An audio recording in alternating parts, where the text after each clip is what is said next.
مشهور یو ښار چې هغې ته سمرقند وایي او تاسو ته ما تېره جمعه ویلي وو چې دا ښار یو ډېر قیمتي ښار دی په ازبکستان کې او د تاشقند نه تقریبا د 3.5 غنټو یا د 3 غنټو په مزل لرې دی. ډېر آباد ښار دی، ډېر مزیدار. که زه ده ووایم چې تاشقند دارالخلافه ده، لیکن سمرقند ښار ته چې الله کم حسن ورکړی دی دا ما په ډېرو ښارونو کې او په ډېرو ملکونو کې ونه لید. اونه پکې ډېره زیاته ده، بوټي پکې زیات دي، چمنونه پکې زیات دي او ځمکه یې داسې ده زرخیزه چې ټوله د باغونو نه ډکه ده. ګیر چاپېره باغونه او داسې باغونه چې په نظر به ته ګورې چې خدای دا د انګورو باغ دی نو دا به کله ختمیږي. قسم قسم انګور او قسم قسم میوې او پارکونه او چمنونه چې دا سمرقند بس زه به ده ویم چې په دنیا کې ما چې څه لیدلی دي کیدای شي نورو ملکونو کې د دې نه هم ښکلي ښارونه وي، خو ما چې څونه پورې اندازه اخیستې او ګرځېدلی نو ما تر اوسه پورې سمرقند ښار نښشته ښار، ښکلی ښار، آباد ښار، په اونو بوټو زرخیزه دا ما بله نه ده لیدلی. ما تاسو ته ویلي وو چې امام بخاري رحمت الله علیه کوم ځای کې دفن دی سمرقند په ګاونډ کې دی. د سمرقند نه 14-15 منټو په مزل دی، 24-25 کیلومیټر. ابولیث سمرقندي لوی فقیه تیر شوی دی، لوی عالم، د دې سمرقند سره د هغه تعلق. سمرقند کې مونږ چې لومبې ور داخل شو یو ځای کې م ګاڼډې ودرو، یو پارک هم ولید او د هغه پارک په خوله کې یو چبوتره وه او په هغې د پاسه یو مجسمه وه، مجسمه د کاڼي بوت به ورته وویمه، یو مجسمه وه لوړه، دا یو سړي بوت جوړ شوی دی په پیتلو کې، یا پیتل یا تانبه، اوس په هر څه چې خو ظاهر کې د پیتلو تانبې ښکاري. نو زه ورنږدې شوم چې دا مجسمه بوت خو ګناه ده، خیر هغه خلک خو په دې نه دی، خو چې دا د چا مجسمه ده او دا د چا بوت دی نو په هغې لیکلي کې دا د مرزا اولوغ بیک مجسمه ده، مرزا اولوغ بیک. نو مرزا اولوغ بیک یو تاریخي سړی تیر شوی دی. د تیمور بادشاه زمانه کې مرزا اولوغ بیک داسې و لکه دې زمانه کې د ساینس او د ټکنالوژي یو ماهر سړی تیر شوی. دغه زمانې د فلکیاتو، د نجومو، د ستورو او د دې نظام چې د نور او سپومې او ستوري د دې یو زبردست ماهر سړی تیر شوی. لکه اوس داسې یو سړی وي، اوس داسې نه پیښیږي.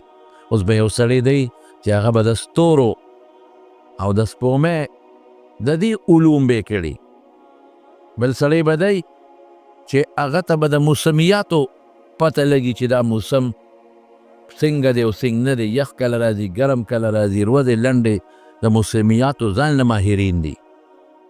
او بل سړی به داسې وي په دې زمانه کې چې هغه ته به دام پته لګیږي مثلا چې یاره دا علاقه او دا وطن دا به په کم سیزن کې یخي، په کم سیزن کې به ګرمي. ټیمونه اوس خو ټیم ګړی ده. دی مرزا اولوغ بیک دومره ماهر سړی په هغه زمانه کې چې هغه ته د فلکیاتو، د ستورو، د سپومې، د موسمونو، ګرم موسم به کله راځي، یخ به کله راځي، او تر دې حده پورې دومره علم هغه حاصل کړی، بادشاه ته به وختونه خور. نو د تیمور لنګ بادشاه په زمانه کې دا د هغه یو ساینسدان به وویم ورته، یا د هغه یو لوی د ټکنالوژي یو ماهر سړی. نو موږ په هغه پارک کې دننه چې ورلو نو د هغه میوزیم و، یعنې د هغه د زمانې چې کم نایاب او ناشنا څیزونه و په هغې کې پراته و، د هغه کتابونه پکې پراته و، د هغه کوره د ځمکې نقشه چې جوړه کړي پکې پرته وه. او یو ځای مو ولیده، یو برنډه غوندې وه، په هغه برنډه کې داسې لاندې یو لښتې تللی و، پوخ د کوټې غوندې لښتې و، داسې یو فوټ بای فوټ به و یا فوټ به پلن و، داسې 2-3 فوټه جور به و، پوخ بره برنډه وه. دا داسې د تلې ولاندې کوشوي و، بیا داسې بره راوتی و. ما دا ملګري نه تپوس وکړ او بال پکې پروت و، یو غټ بال خوا کې ورسره پروت و. مې دا څه شی دی؟ وی دې به دا بال به یې په دې کې رغړاو د میرزا اولوغ بیګ، او په دې بال باندې به د معلومات اخیستل. دا هغه څه خپله تجربه به وه.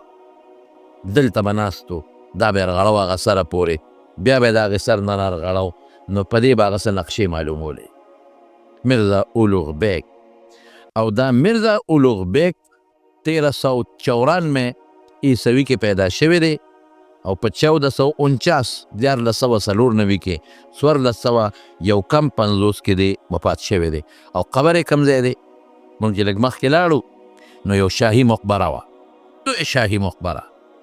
په هغه شاهي مقبره کې صاحب من د تیمور لنګ بادشاه مقبره وه. د هغه ټول خاندان، د هغه رشته داران دا په هغې کې دفن و تیمور لنګ. او تاسو ته به دومره لږ وضاحت وکړم د تیمور لنګ بادشاه متعلق. دی په 1376 عیسوي کې پیدا شوی دی او په 1405 کې دی وفات شوی دی. او دی لا ماشوم و د ده استاد و علي بیګ. نو هغه به د ماشومان چې روانې کوي خلک یې وایي.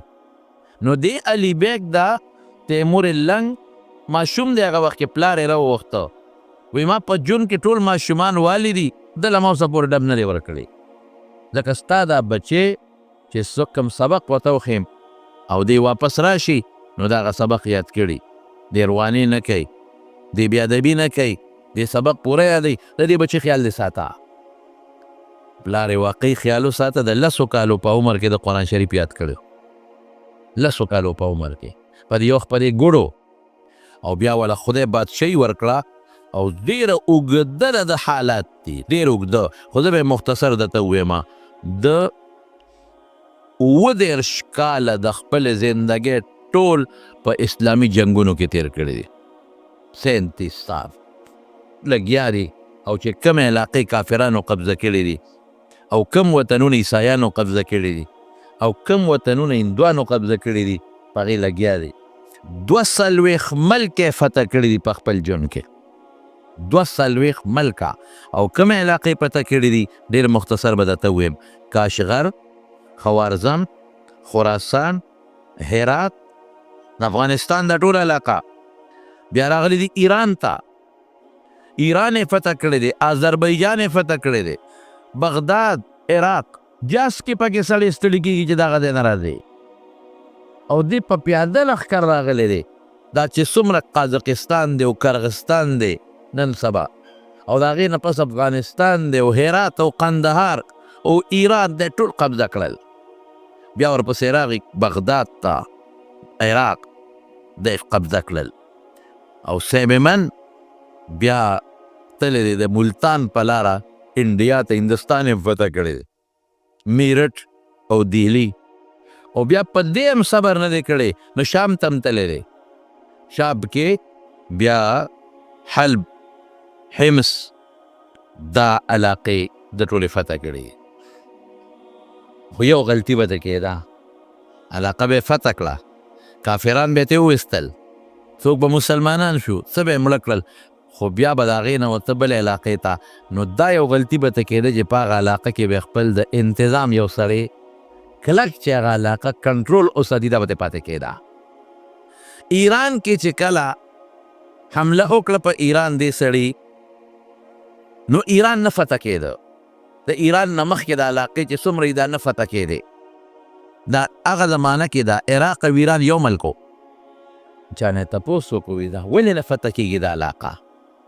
د دې نه وړې علاقې ما فتح کړې او دا لږ ځای نه فتح کېږي. هغې ورته ویې دلته یو پیغمبر دی، حضرت دانیال علیه السلام، یو لوی د الله رسول الله نبی دی، نو ته دا علاقه نشي فتح کولی.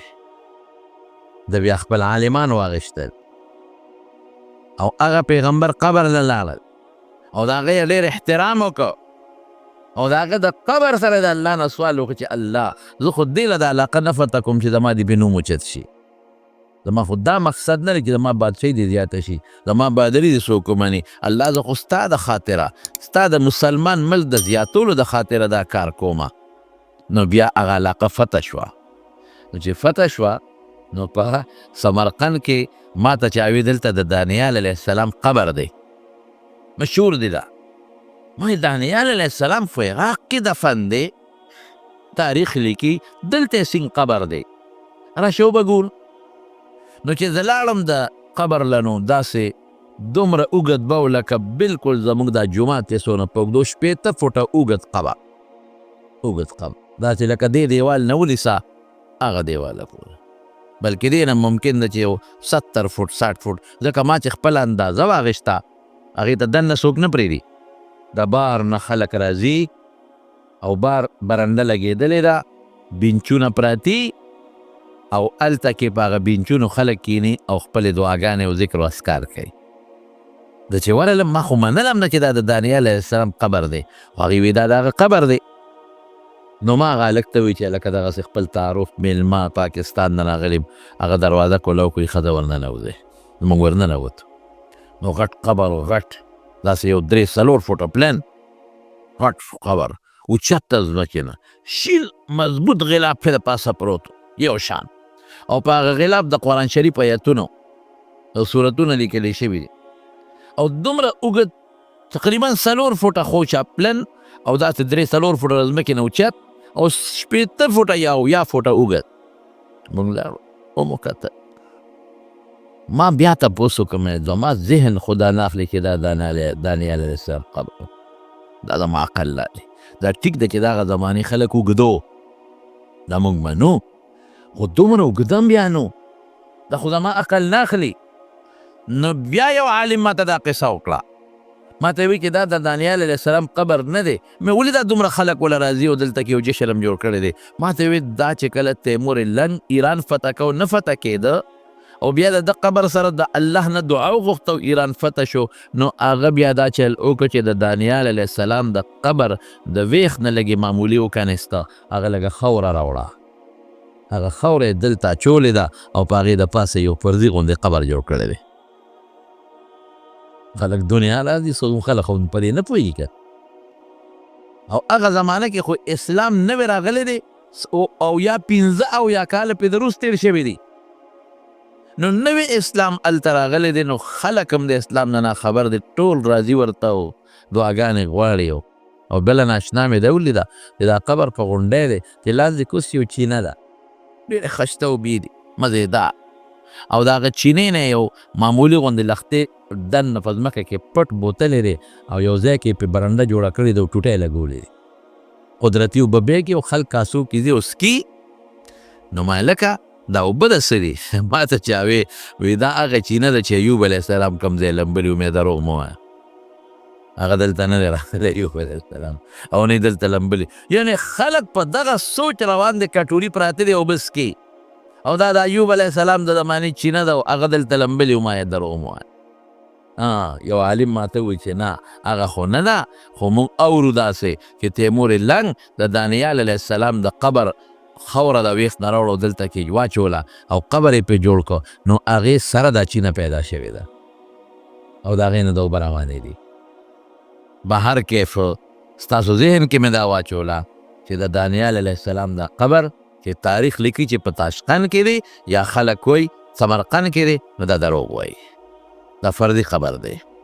او که تاریخ لیکي چې دا هغه چینه ده چې ایوب علیه السلام لمبلې دي، نو تاریخي د غلطه خبره ده، ایوب علیه السلام دغه علاقې ته نه دی تللی. نو د تیمور لنګ بادشاه دا یو کمال و چې هغه دا ټوله علاقه او دنیا فتح کړله. بیا روس ته لاړ، روس یې فتح کړه او چین ته هم ته چین یې فتح کو، په هغې کې بیا دی وفات شو. د هغه قبر له لاړو، شاهي مقبره ده، دنیا والا راځي، خو بره یې ماډلې جوړې کړي دي او اصل قبرونه د ځمکې لاندې دي، د هغوی دا طریقه.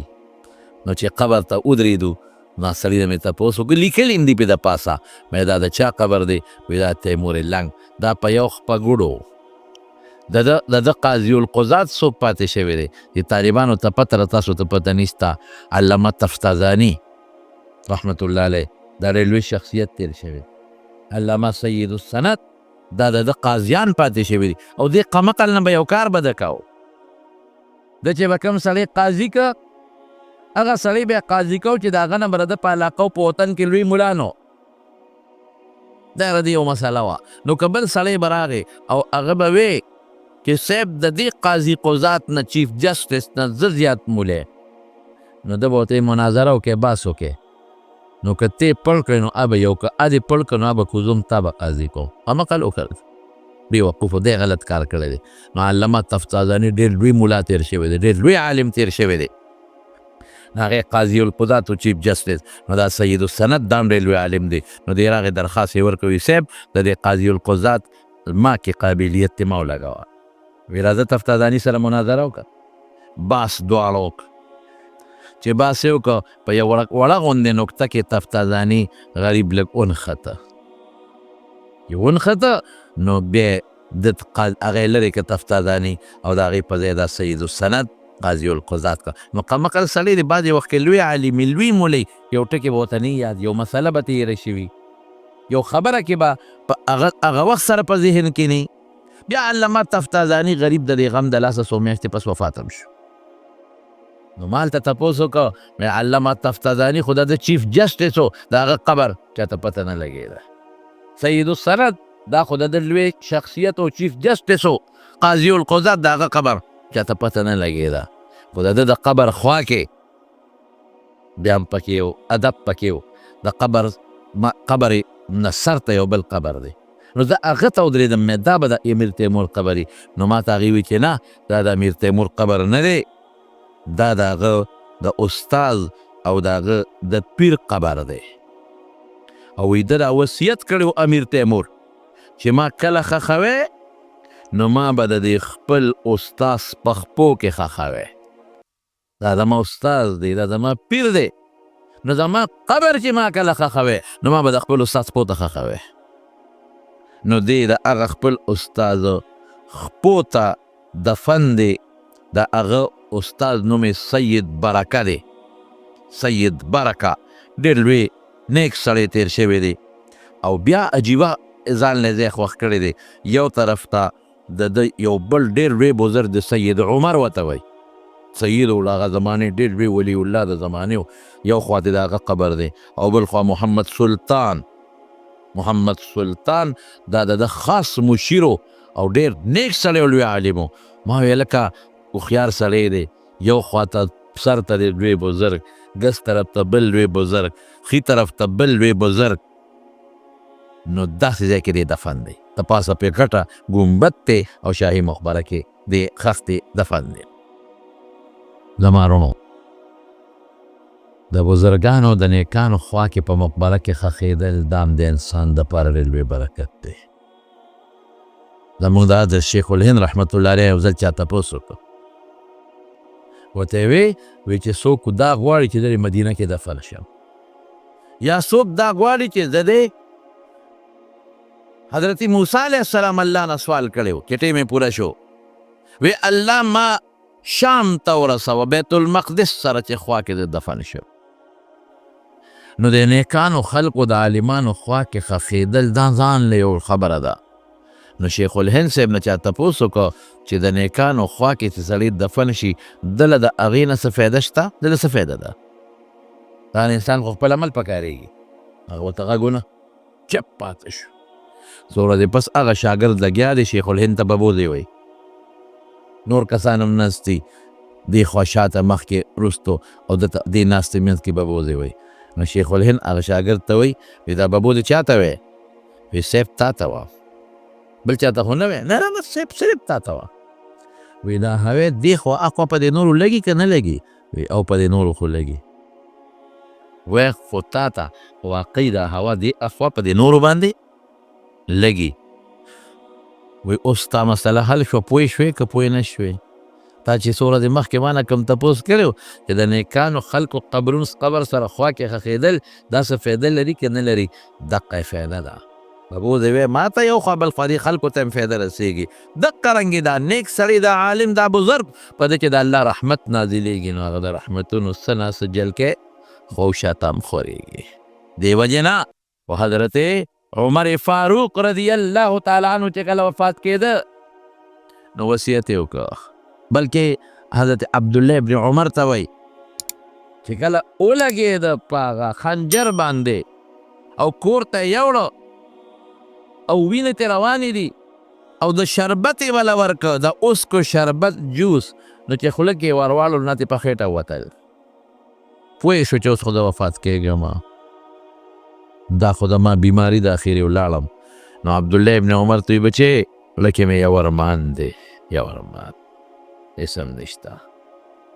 یو ملګري ورته وایي عبدالله ابن عباس رضی الله تعالی عنه وایي عمره تا خو د رسول الله مبارک سره ډېر بهترین وخت تېر کړی دی، هغه سره جهادونه دي کړي، او چې کله د دواړو جهانو سردار د دنیا نه ته خوشحاله ده نه تللی دی. عمر خوشحاله تللی، هغه نه پس د حضرت ابوبکر صدیق رضی الله عنه سره ژوند تېر کړی دی، هغه سره دې ښه وخت تېر کړی دی، او چې کله هغه هم د دنیا نه ته حضرت ابوبکر صدیق نو تا نه خوشحاله تللی دی. او بیا د خپل وروستو د عدل انصاف حکومت وکړو، بې انصافي دې نه ده کړې، مسلمان له دې خیر ورکړه او ډېره لویه علاقه دې فتح کړه، مسلمان له دې ورکړه. الله اکبر. څه ورته وایي؟ وی افسوس افسوس بېشک رسول الله مبارک سره ما ښکلی ژوند تېر کړ او ما نه خوشحاله تللی دی. افسوس چې ابوبکر صدیق سره مې خپل ژوند تېر کړ او ما نه خوشحاله تللی دی. خوړه کې ویمه چې که دا زما سر په سر شي نو ښه به د خدای نعمتونه هم په ما ډېر او ما خدای فضل هم ډېر کړی دی، نو که دا نه زما شي نه په ما شي سر په سر، او چې مې خدای ونه نیسي. نو عبدالله ابن عمر ته بچي یو ارمان مې پړه پاتې دی، هغه ارمان مې دا دی چې د رسول الله مبارک سره خوا کې دفن شم. یو خوا حضور پاک دی، بل خوا حضرت ابوبکر ملګری مې دی، او ته بابا لاړ بشم د عایشې نه به تپوس وکړم صدیقې نه ځکه کوټه خو د هغې دی، بچې ورشه تپوس دې وکړه. عبدالله ابن عمر چې راغی عایشې صدیقې ته وایي بابا مې راولېږل، ما غریبې ژړل سترګې پوخ کله پاکولی، او دا مې ارمان دی پړه چې د ما دا قبر د حضرت ابوبکر صدیق او د رسول الله مبارک په خوا کې شي. عایشې ورته وایي دا خو ما ځان له خوښ کړی، ما یو خوا به مې خاوند دی بل خوا به مې پلار دی، کوټه زما ده، زه چې عمر یې غواړي قرباني ورکوم هغه له مې ورکړ.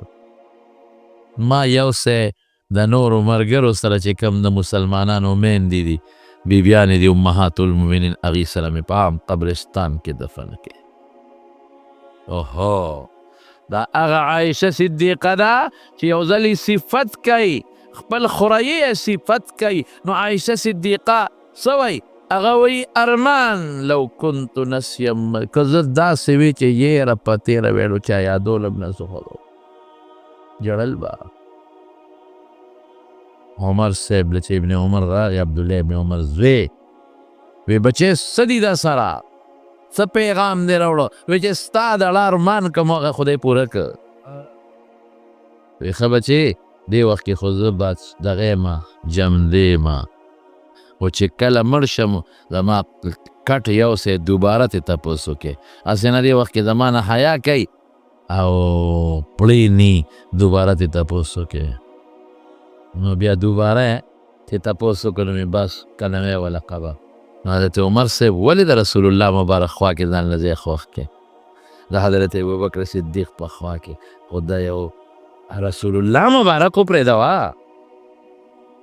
هغه خو د نور او د سپوږمۍ نه زیات رڼاګانې د الله د رحمتونو برکات دي، خو پرېږده د هغې خوا کې دفن خو زه یم چې الله اکبر. عمر خو ځان له سړی، ابوبکر ځان له سړی. نو ما وی چې امیر تیمور کوم ځای ښخ دی؟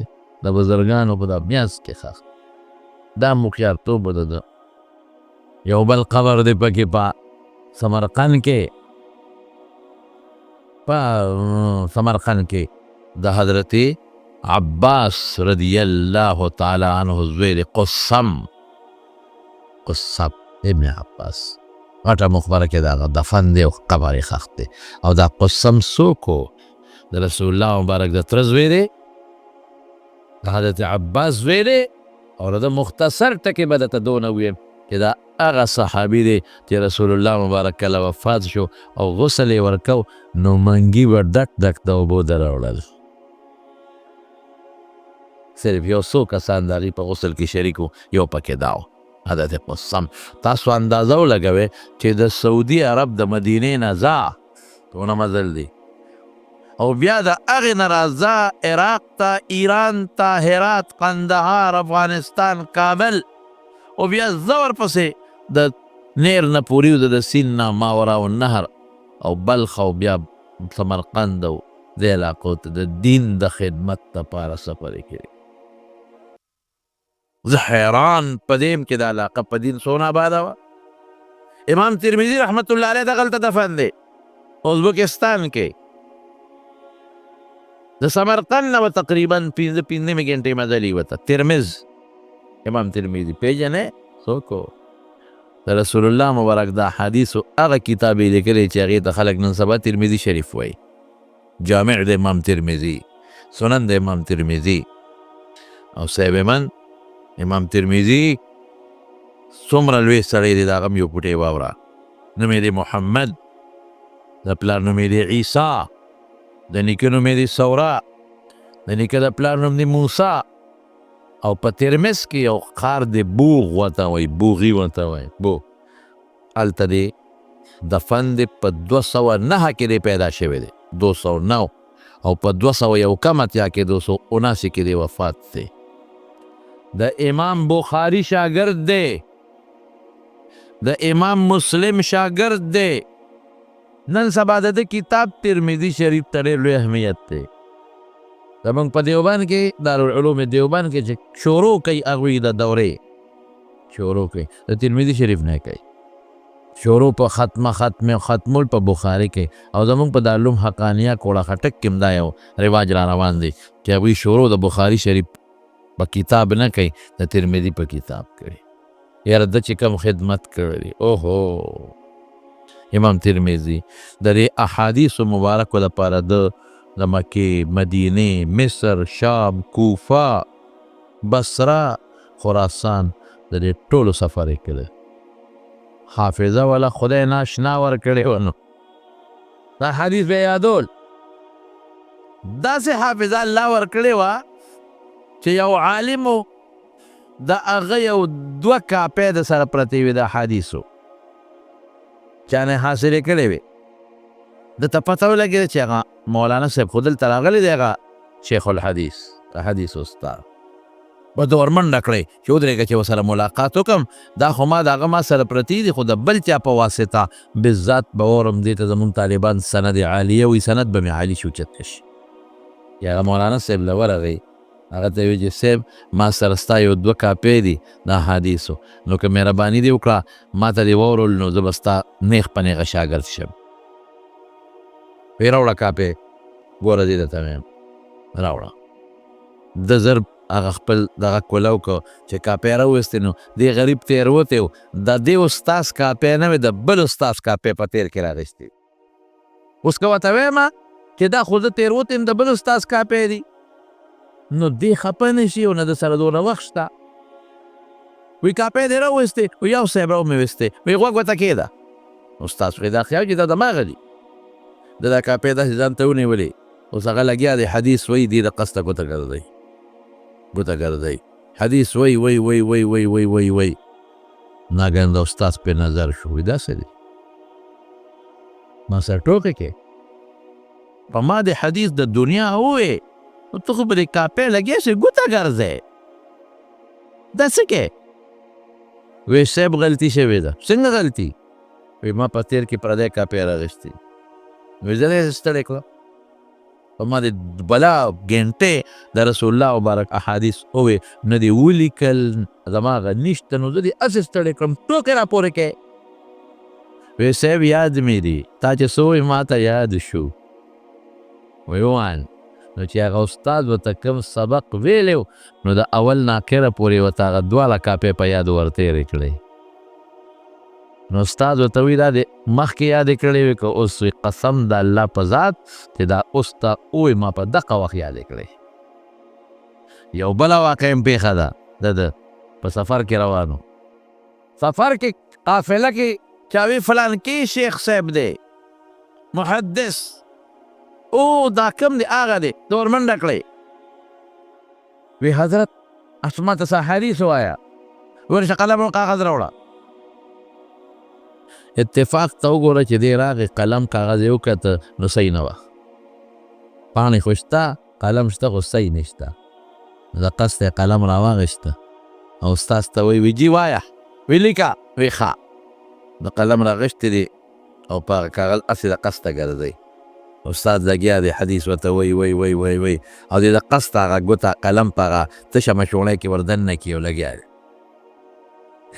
چې استاد وکتل داسې نظر یې واچو کاغذونه تش پراته دي ام ورته غصه شو یا ما تستحیي مني ما له تاله حیا نه راځي زما دې سپینې ګیرې ته ګوره نېکبخته په سپین کاغذ ګوتې ګرځې زما د ګینټې وخت ضایع کړ تا اصل یې زه ستړي کړم وی صاحب قلم دواب نور صحیح نه و نو بس ما څه کړی وی نو یې په ځای ستړی کولم ولې وی صاحب یاد مې کړله وی څنګه دې یاد کړل وایه نو چې هغه استاد ورته څومره حدیث ویلي نو فرفر یې ورته تېر کړل د دې نه یو ناشنا درته ووایم زموږ کتابونه دی یو بله واقع لیکلې ده تاسو وایئ چې خدای دا لاسینګ سړی و په سترګو ړوند شوی و اخر وخت کې حج لته نابینا دی بلکل په سترګو ړوند بشیر جان غوندې دی خو پیدایشي ړوند دی هغه نابینا دی هغه په سترګو اخره کې ړوند شو حج له روان دی په اوښ سور دی قافله روانه ده چې یو ځای ته قافله ورسېدله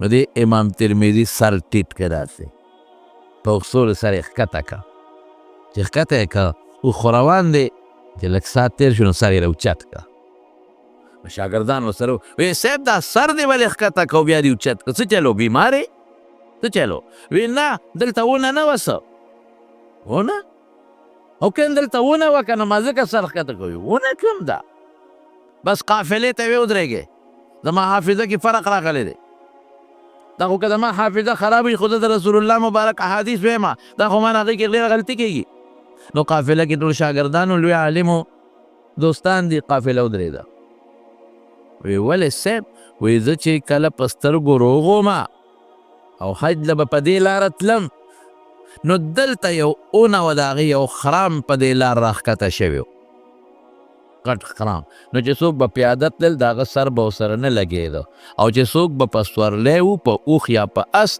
د هغه سر به لګېده نو موږ به دلته سر ټیټ که چې هغه خرام سره هم سر ونه لګېږي دلته ونه وه او تاسو خو وایئ چې اونه نشته دی نو لکه چې زما حافظه کې فرق راغلی ودرېږئ معلومات اخلو نو خوا کې ورسره کلي و د هغې بوډاګانې راوستل ورته یې وې دلته چې ته اونه وه او کم ځای وه که نه زموږ د استاد خو داسې وی وی او وه وی کم ځای وه نو چې کم ځای امام ترمذي سر ښکته کړی و هغې راله ګوته یې کېښودوی دقه ځای ونه و د هغې خرام ښکته و په دې لار باندې چې څوک به په لاره تلل نو سر به جنګېده په اوښ بیا په اس چې سواره به نو سر به یې ټیټه و اوس زړه شوې ده هغه اونه نو پرېوتې ده زړه شوه زول سیدې وغورځوله نو ته خپله سوچ وکړه چې یو سړی روغي او په یو لاره ځي او بیا ړوند شي او په هغې لاره ځي او هغه ته دا پته لري چې دلته اونه و خرام یې په دغه راښکته و په لاره د دې نه مضبوطه حافظه بله کېدی شي نشي کېد دا زموږ بشیر جان دی دا په سترګو نابینا دی مثلا درته ووایه چې دا د مخامخ دلته کې دا پلان کې شی دی د یو پورې لاسه مو جنګوي کټ دی او بیا ته یې کټ لرې که ورته یې په دې لاره لاړ شو د کټ هغه ځای معلوم که دا خو واقعي چې لوی تپتازاني دی دا خو واقعي چې پوره د قیانوس ته زمانې دی والله که دې هم معلوم کړی شي به چې جاره معلومولی شي نشي معلومولی دا الله دغه زمانه کې خلقو له مضبوط حافظې د دې قرآن او د پیغمبر د حدیثو له برکته ورکړي دي د دې قرآن د خاطره د رسول الله مبارک د حدیثو د خاطره د حافظې خدای پاک دې خلقو له ورکړي یو سړی و د هغه نوم قتاده تابعي دی په سترګو ړوند دی او سنګ ړوند دی مادر ذات پیدایشي نابینا لکه څنګه چې زموږ بشیر جان دی الله یې دله د دې په عوض کې جنتونه ورکړي بشیر جان په موږ ډېر ګران دی معذوره دی شکر درته وایم بشیر جانه ته خو د خدای شکر ادا کا چې تا له خدای پاک د رسول الله مبارک نعتونه په زړه کې اچولي او ته لګیا او د پیغمبر مبارک صفتونه کې که دا دې نه وي نو بیا به دې څه کول بیا به په سړکونو پېښور کې ګرځېدې او خلکو ته به دې لاسونه نیول او ویې به چې خدای مو بخښه نابینۍ مو ړوندې ما سره امداد وکړي سوال به دې کوو د رسول الله مبارک د نعتونو د برکت نه الله تعالی هغه مقام درکړی دی چې مولیان دې مخکې نشي ودرېدی دی خو جلالي سړی دی خو چې ما په جوش کې راشي بیا مولیان هم ته تښتي بیا مولیان هم ته تښتي خلک یې لحاظ کوي که نه خو چې کوم عالم تقریر کوي او د نعت ټیم پکې راغی وی خدای خیر پکې واچوي دی هلته ورته ورپاسي وی کوزېږي که نه کوزېږي نو وروره ته خو ځان له دمدمې خو که یو غرض دې ورکړه سړي له لاندې څه وباسې خامخا به کوزېږي خلک یې قدر کوي عزت علما قدر کوي احترام کوي عزت کوي د دې وجې نه چې دی معذور هم دی اواز هم ښایسته دی د رسول الله مبارک مداح دی او زمونږ خو یار زه درته وایم زما په ټوله دنیا کې زما دقه یو ته مرید بل مې نشته دی وایي زما په بیړه دنیا کې هم ته یو پیر بل مې نشته واقعي په باران کې په زول کې په طوفان کې په سیلۍ کې هر وخت دی راځي او زمونږ د دې بیانونو خدمت کوي نن چې زمونږ بیانونه دنیا ګوټ ګوټ ته ورسېدل الحمدلله دا د دې نابینا د دې بشیر جان برکت دی خدای دې خوشحاله کړي بهر کې زما وروڼو خبره مې دې پورې کوله چې دې په سترګو لوند دی اوس پیدایشي ړوند نو دې به ته د سعید ابن مسیب مجلس ته سعید ابن مسیب بل یو تابعي دی ډېر لوی عالم نو دې به ته نو د هغه نه به یې تپوسونه کول د حدیثو هغه به ورته حدیث ووایي یو ورځ ناستو ما ته حدیث ورته ووایي په سبا بیا لاړ په بله ورځ بیا لاړ ابه لږ یو حدیث به وي بله چې یو څوری تېرې شوې هغه ورته وایي یا اعمه حفظت شعر ام لست یادم کړه که زه دې هسې ستړی کړم څو ورځې سهار راځې او زما نه حدیث اورېد نو ته خو ړوند دې څه دې یادم کړل که هسې زه ستړی کړم وی صاحب یاد کړي مې دي وی وایه ما څه ووایې نن نننی سبق لږ ګردان که وی نننی ویم که د لومبۍ ورځې ووایم وی ښه ده د لومبۍ ووایه د لومبۍ نه یې ورته شروع کړه سألتک عن کذا فقلت لي کذا ما درنه دا تپوس وکړه ته ده ووایي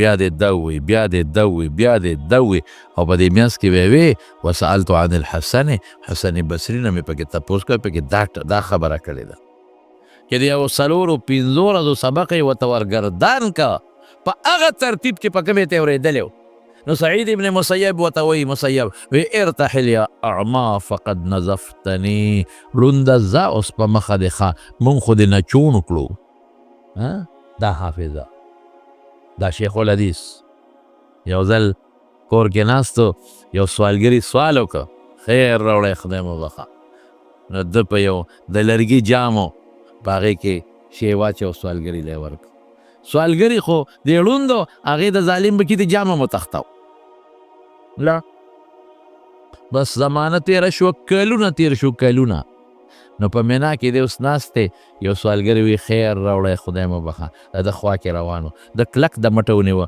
وی هغه د لرګي جام والا خو به نه وی یمو مغه یمه وی څو کاله پس د اواز د پیژندلو زما وروڼو اصل خبره دا ده چې دغه علاقه یو زمانه کې د علم مرکز و امام ترمذي امام بخاري غوندې شخصیات پکې تیر شوي دي ترمذ زه خو لا نه شم د هغه قبر ته ځکه چې ما تپوس وکړو نو قبر ته یې ما ته وایي د تاشقند نه کم از کم 8 ګنټې مزل دی یاره مې ځمه هر څنګه چې ریل ګاډی هلته کې ریل ګاډي ډېر تیز دي بلکې هلته یو بل نظام دی په تاشقند کې میټرو چلیږي انډرګراونډ ځمکه کې لاندې او ځمکه کې لاندې چې کوز شي نو میټرو چلیږي پکې ناشته میټرو ده حیران بشي ټیشن دي پکې بس هغه یو 2 منټو له ودرېږي او خلک ټکټ به مخکې هلی چې ورکوزېږي ټکټ من اخلي بس بیا ټکټ کلینډر پکې نشته چې څنګه ودرېږي بس ورو به خیږي او هغه ډرایور دونه تجربه کاري چې خلک څنګه کوشي اوس په یو منټ کې به خیږي او کوزېږي به بس څوک کوشي او څوک ورخیږي چې وروخیږي بس دروازې اټومیټک بند شي او دی روان شي یو 4-5 منټه کې دومره سپیډ کې رواني بل ټیشن ته ورسي هلته اعلان وکړي هغې په هغه ازبکۍ کې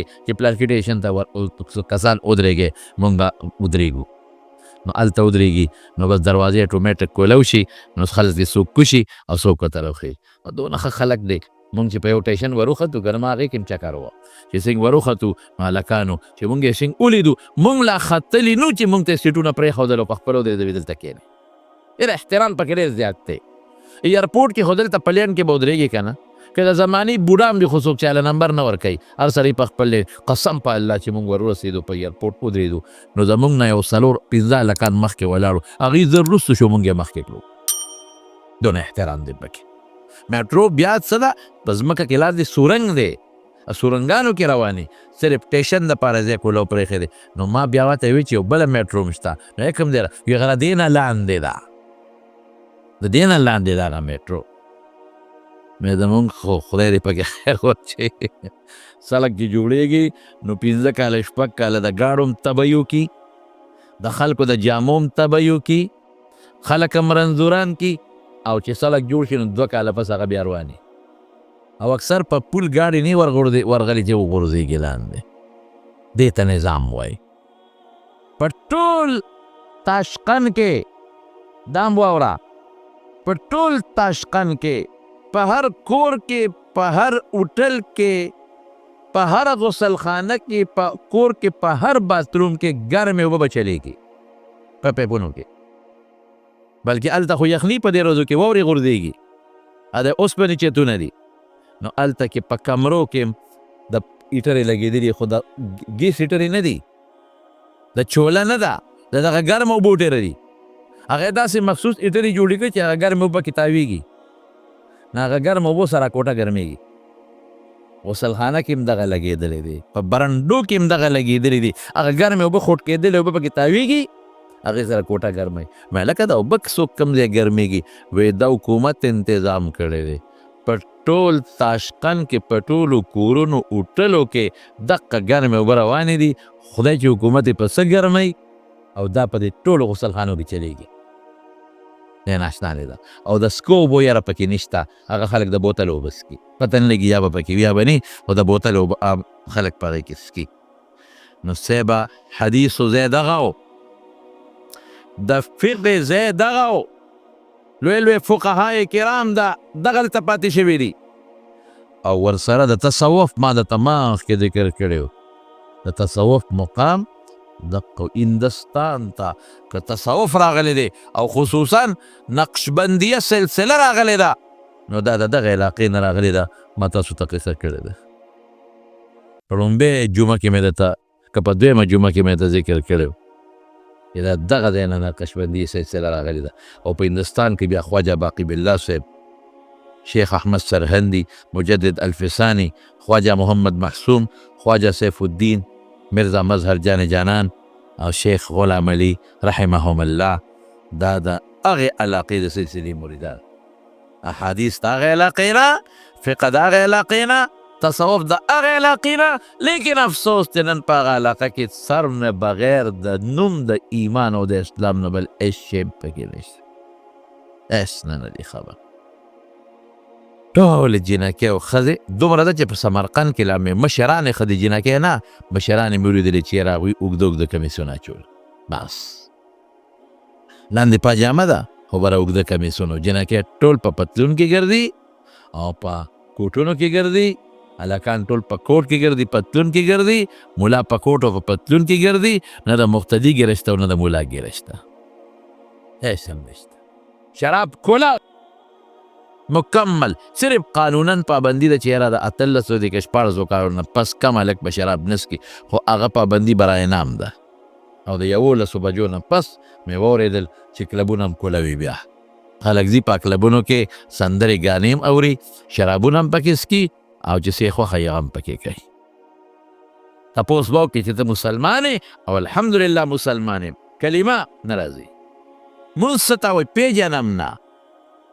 پیژنم نه روژه پته نشته روژه څه ته وایي قرآن شریف قرآن شریف څه شی دی پته نشته څنګه ځان ته مسلمان وي یاره زما نیا وه یا مې نیکو او د انقلاب نه مخکې هغه وایي چې زما پلار مسلمان و بس تا د وروسته انقلاب نه مخکې هېڅ هم نشته هېڅ خالی ده بالکل، دین پکې نشته، پرده پکې نشته، دومره ده چې دا حیا پکې شته.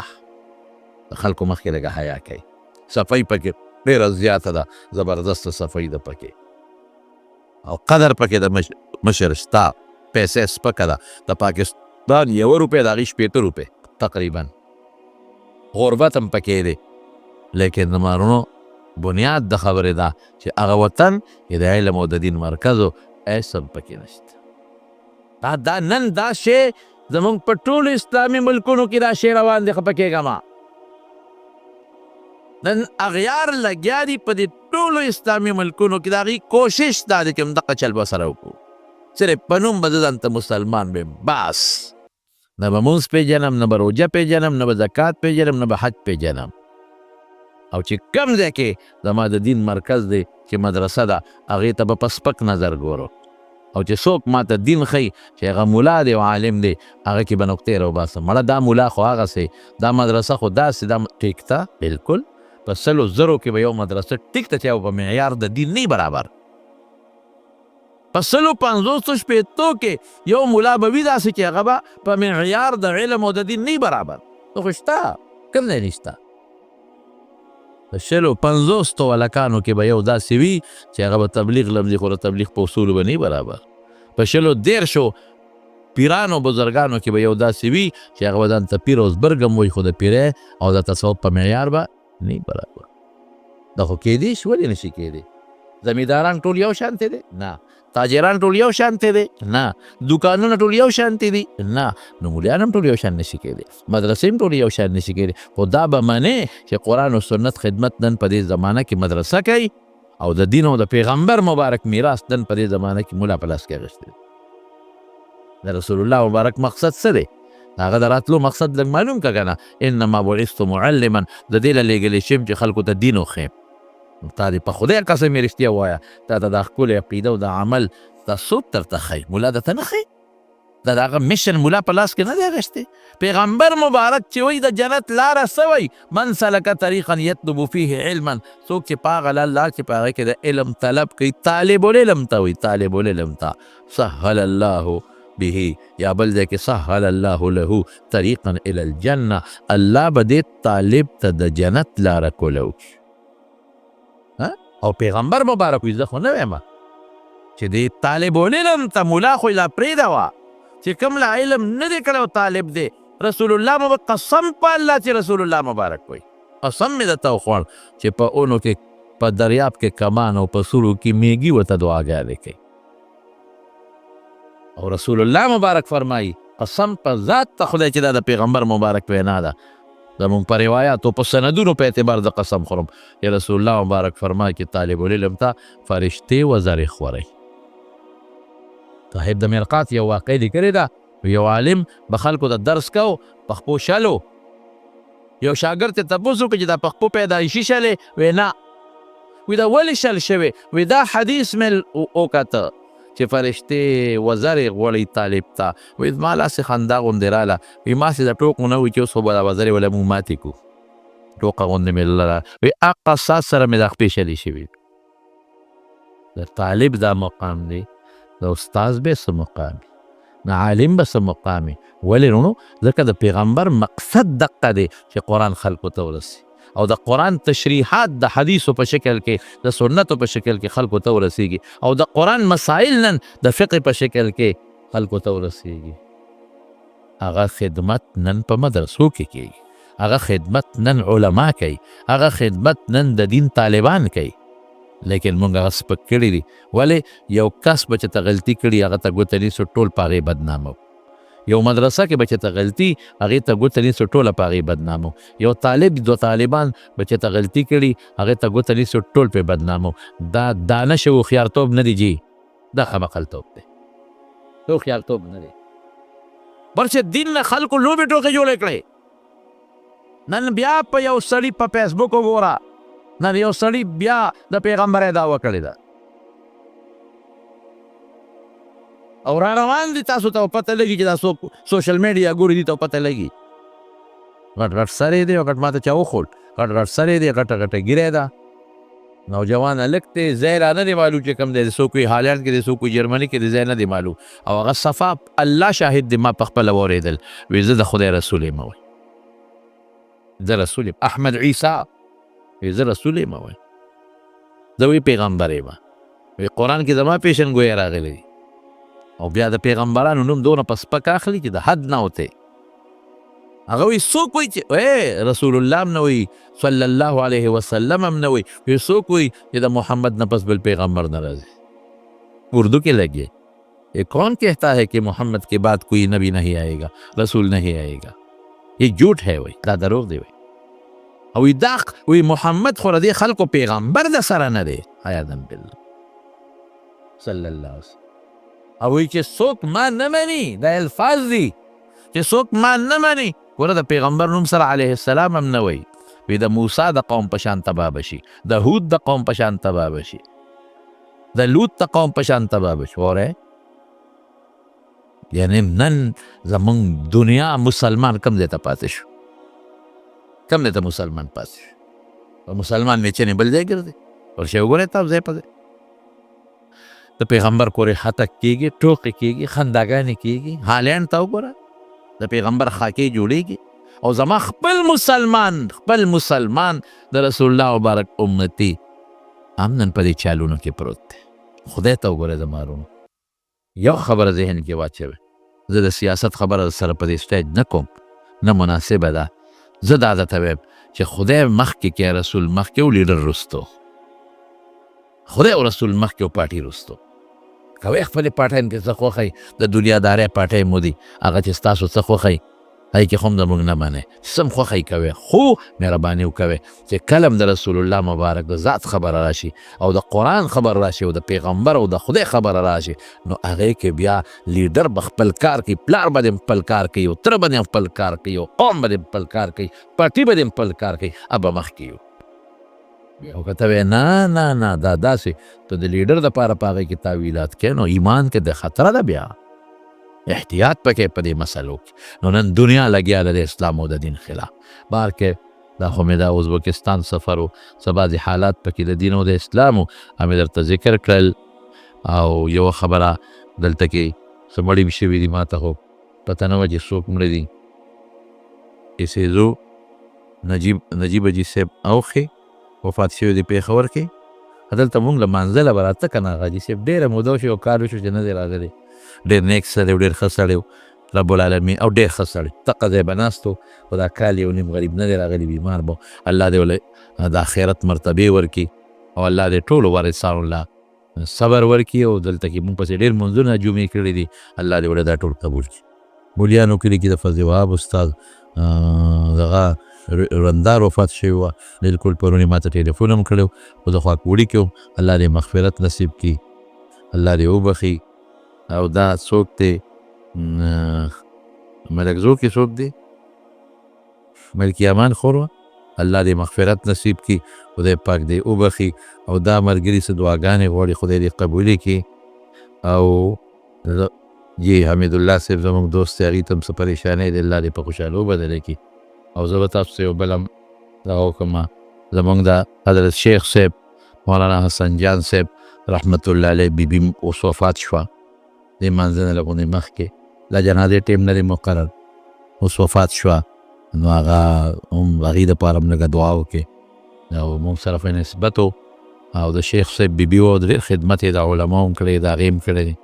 خدای پاک ډېر فضل هم کړی، ډېر عمرې حجونه هم کړي، ډېره نیکه بیبي وه، انتهایی نیکه بیبي وه چې رښتیا خبره یې.